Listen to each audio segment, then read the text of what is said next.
ফ্যাসিবাদ বিরোধী লড়াইয়ের প্রস্তুতি, প্রবাসীদের ভোটাধিকার নিশ্চিতের অঙ্গীকার এনসিপির। মুন্সিগঞ্জ থেকে শাহনাজ বেগমের পাঠানো তথ্যচিত্রে বিস্তারিত জানাচ্ছি মাসুম বিল্লাহ।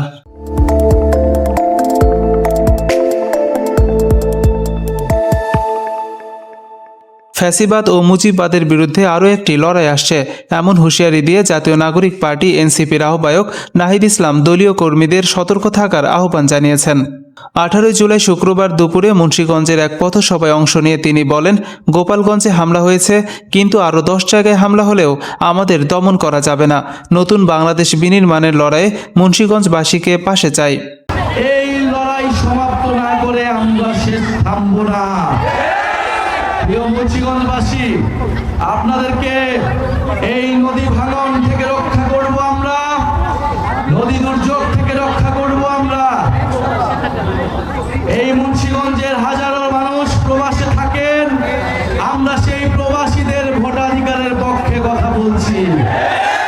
অনেকে বলছে প্রবাসীদের কোনো অবদান নাই, তারা কেন ভোট দিবে? প্রিয় মুন্সিগঞ্জবাসী, আপনারা আপনাদের পরিবারের সদস্য যারা রয়েছে প্রবাসে, তাদেরকে সচেতন এবং সরব হতে বলুন। প্রবাসীরা বাংলাদেশের অংশ, আমরা তাদের ভোটাধিকার নিশ্চিত করব। প্রিয় মুন্সিগঞ্জবাসী, আজকে জুম্মাবার, আমরা সবাই মসজিদে যাব। এই মুন্সিগঞ্জের মসজিদে আমরা একত্রে আপনাদের সাথে নামাজ পড়ব। আমাদের সৌভাগ্য হয়েছে আপনারা আমরা একসাথে নামাজ পড়ব। আমরা আমাদের শহীদদের জন্য দোয়া করব, আহত ভাইদেরকে জন্য দোয়া করব, এবং আমরা দোয়া করব বাংলাদেশের উপর আল্লাহর রহমত আসবে। বাংলাদেশের যে নতুন বাংলাদেশের জন্য আমরা লড়াই করে যাচ্ছি, ইনশাআল্লাহ আমরা সেই লড়াইয়ে জিতব। আমরা আমাদের সাথে উপরালা রয়েছে, নিচে বাংলাদেশের জনগণ রয়েছে, আর রয়েছে মুন্সিগঞ্জের প্রতিবাদী জনগণ।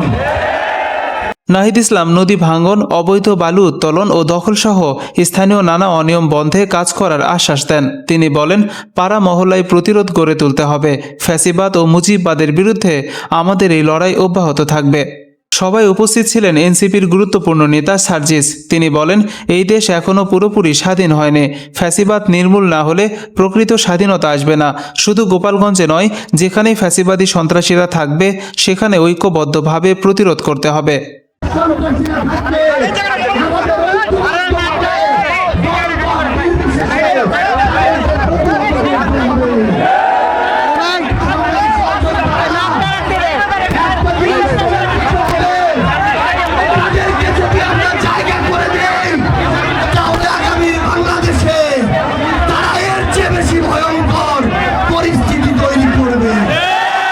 বিদেশে অবস্থানরত হত্যার পরিকল্পনাকারীদের দেশে এনে আইনের আওতায় আনার দাবি জানান এনসিপির এই নেতা। তিনি বলেন, হাসিনার বিচার করতে হবে, তার মৃত্যুদণ্ড দেখে মরতে চাই। দক্ষিণাঞ্চলের মুখ্য সংগঠক হাসনাত আবদুল্লাহ সবাই বলেন, দেশি বিদেশি ষড়যন্ত্র চলছে, সবাইকে ঐক্যবদ্ধ হয়ে এর মোকাবেলা করতে হবে। নেতা নির্ভর নয়, নীতি নির্ভর রাষ্ট্র করতে হবে।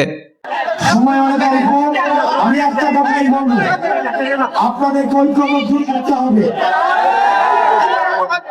রাষ্ট্রের বিরুদ্ধে, বাংলাদেশের বিরুদ্ধে, দেশে এবং বিদেশে বিভিন্ন ষড়যন্ত্র রয়েছে।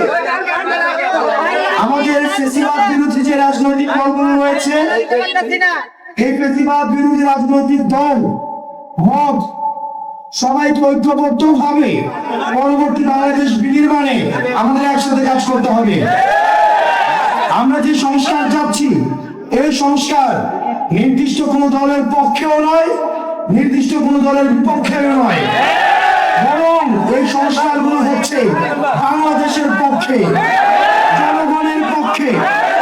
তিনি আরও জানান, আগামী 3 আগস্ট জাতীয় শহীদ মিনারে জড়ো হয়ে জুলাই ঘোষণাপত্র আদায়ের কর্মসূচি বাস্তবায়ন করা হবে। প্রবাসী ভাই বোনদের ভোটাধিকার নিশ্চিত করার প্রতিশ্রুতি দিয়ে এনসিপির আহ্বায়ক বলেন, ভবিষ্যতের নির্বাচনে প্রবাসীরা যেন ভোট দিতে পারে তা আমরা নিশ্চিত করব। পথসভায় বিপুল সংখ্যক নেতাকর্মী ও সাধারণ জনগণ উপস্থিত ছিলেন। বক্তারা সবাইকে আন্দোলনের জন্য প্রস্তুত থাকার আহ্বান জানান। এর আগে মুন্সিগঞ্জ শহরের শহীদ মিনার প্রাঙ্গণ থেকে একটি পদযাত্রা সুপার মার্কেটের শহীদ চত্বরে এসে যোগ দেয়।